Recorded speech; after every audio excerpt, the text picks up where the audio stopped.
हो गया। चलिए देखिए, देखा जाएगा। ए का निर्देशांक अब हम बार बार समझाएंगे नहीं। एक्स के सामने कहाँ गिर रहा है? 3 के सामने। कहाँ गिर रहा है? ए के सामने। ए का बिंदु देखिए, एक्स अक्ष इसी को बोलते हैं, नीचे वाला जी, इसी को बोलते हैं। तो ये इसके सामने एक बिंदु देखिए, एक लाइन में कहाँ गया है? 3 के यहाँ कहाँ गया है? और बी वाई अक्ष में कहाँ गया? ऊपर वाला खड़ा जो है उसको, ऊपर वाला को वाई अक्ष है, इधर वाला को बोलते हैं जो खड़ा है लेनिया, ये वाई अक्ष है। अब इधर क्या है? एक्स अक्ष है ना। तो एक्स अक्ष के सामने 3 पर गिर रहा है और वाई अक्ष के सामने कहाँ गिर रहा है? 4 पर। कहाँ गिर रहा है? एक्स वाई नाम नहीं लिया है, लेकिन अपने अनुसार समझना है, ठीक है। खड़ा जो रहता है वाई अक्ष होता है, पड़ी रखा रेखा का एक्स अक्ष बोलते हैं कि नहीं बोलते हैं? तो 3 और 4 बोल सकते हैं इसको, 3 और 4। ए का निर्देशांक निकल गया 3 4। कोई दिक्कत किसी को? बी के देखिए इसी तरह का, बी एक्स के सामने कहाँ गिरा? 6 पर। कहाँ गिरा है? और वाई के सामने कहाँ गिरा? 7। वाई अक्ष में कहाँ? 7 6 7। हुआ कि नहीं हुआ? समझ आ रहा है ना जी? आ रहा है समझ में? नहीं आ रहा होगा तो बोलेगा अक्सर यहाँ नहीं समझ में आ रहा। देखिएगा यहाँ। उसके बाद बोलिए सी पर कहाँ गिर रहा है? 9। एक्स अक्ष में 9 और वाई अक्ष में 4। 9 और 4, 9 और 4 है ना जी। उसके बाद फिर क्या है? उसके बाद क्या है? डी कहाँ है? देखिए एक्स अक्ष में 6 और वाई अक्ष में 1। तो डी का बिंदु सी लिखने भूल गए, यहाँ सी है ना, और डी जो है वो क्या है? 6 और 1 होगा कि नहीं होगा? चलिए निर्देशांक निकाल दिए फिगर से, ठीक है। अब इसमें चेक कर लेंगे ए बी बी सी ए सी निकाल के। मान के चलिए एक वर्ग बना लीजिएगा, ऐसे वर्ग बना लीजिएगा सबको। वर्ग बनाने के बाद आपका ए बी सी डी को बैठा लीजिएगा। क्या करिएगा? बैठा लीजिएगा। ए बी की निर्देशांक ए बी नीचे 3 4 का लिखिएगा, 3 4 6 7 है ना जी। फिर क्या है? 9 4 9 4, फिर क्या है? 6 1। बैठा लेंगे ऐसे।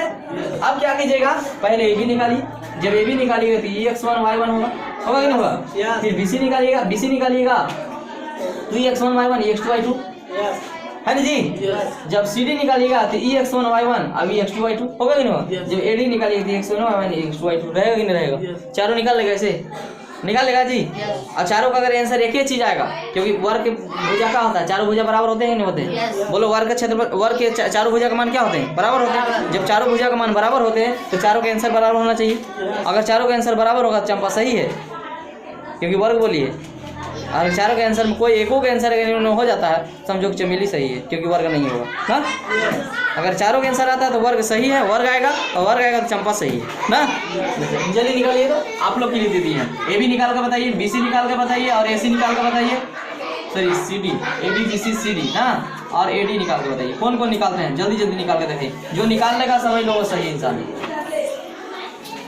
जल्दी कीजिए, क्योंकि समझ गया होगा। मिनट के अंदर 2 मिनट में बनाते हैं। पहले मैं एक बार फॉर्मूला लिखेंगे, बार बार नहीं लिखेंगे। x2 - x1 का whole square plus y2 - y1 का होल स्क्वायर। बहुत आसान क्वेश्चन है। A B B C C D A D निकाल देना है ना, तीनों निकाल देना है। निर्देशांक निकल गया था ना चारों को, A B C C D A B C D है, निकल गया था ना। चारों को बैठा देना है। चारों को ए बी निकालेंगे, बी सी निकालेंगे, सी डी निकालेंगे, ए डी निकालेंगे। चलिए ए बी कैसे निकलेगा? तो फॉर्मूला लिख लिया, उसके बाद फिर से ए बी लिखेंगे। x2 का मान कितना है? अगर आप ए और बी निकाल रहे हैं तो ए और बी में चल रहे हैं तो x1 y1 x2 y2 होगा कि नहीं से बताइए? होगा कि नहीं होगा? तो x2 का मान कितना है? 6 माइनस x1 का मान कितना है? 3 का होल स्क्वायर होगा नहीं। y2 का मान कितना है? y2 का मान कितना है? 7 माइनस y1 का मान कितना है? 6 ना, का होल स्क्वायर होगा कि नहीं होगा जी? समझ आ रहा है ना? ये 4 है का जी? Yes sir. 4 है, 4 है, तो 4 रखिएगा। कोई दिक्कत किसी को यहाँ नहीं। उसके बाद क्या आता है? यहाँ सामने देखिएगा। 6 में 3 3 3 का स्क्वायर 9 होता है, प्लस 7 में 4 3 3 का स्क्वायर 9 रूट 18। कोई दिक्कत किसी को नहीं ना? उसके बाद क्या करेंगे? फिर से आगे फॉर्मूला हम नहीं लिखते जाएंगे। इसमें लिखेंगे x2 y2 होगा, है ना, आई x1 y1 हो जाएगा ना। 11 में से घटा दीजिए, 9 में से 6 घटा दीजिए, 9 में से 6 का होल स्क्वायर प्लस 4 में से 7 घटा देंगे, 4 में से 7 घटा देंगे का होल स्क्वायर। तो कितना हो जाएगा?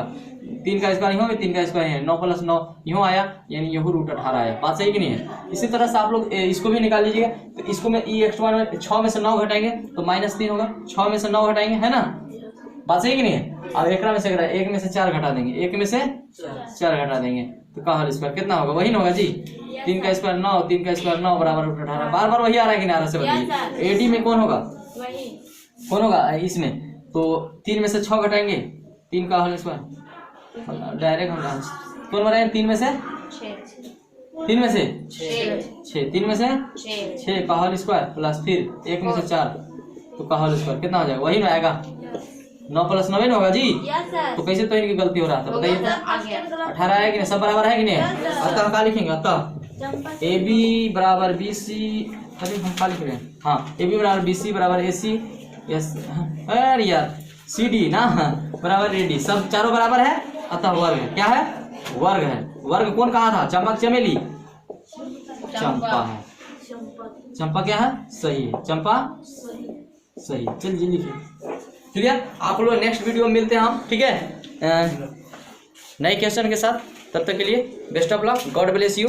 इसी तरह के हमारे वीडियो में बने रहें, और अगर पसंद आए तो मेरा यूट्यूब चैनल में जाइएगा आर.के. डायमंड क्लासेस में, है ना। अगर फेसबुक से हैं तो जो वीडियो अगर यहाँ पर नहीं मिलेगा आपको आर.के. डायमंड क्लासेस में, आप मेरा यूट्यूब चैनल में जाइएगा, वहाँ से सारा वीडियो जो है मिल जाएगा, ठीक है।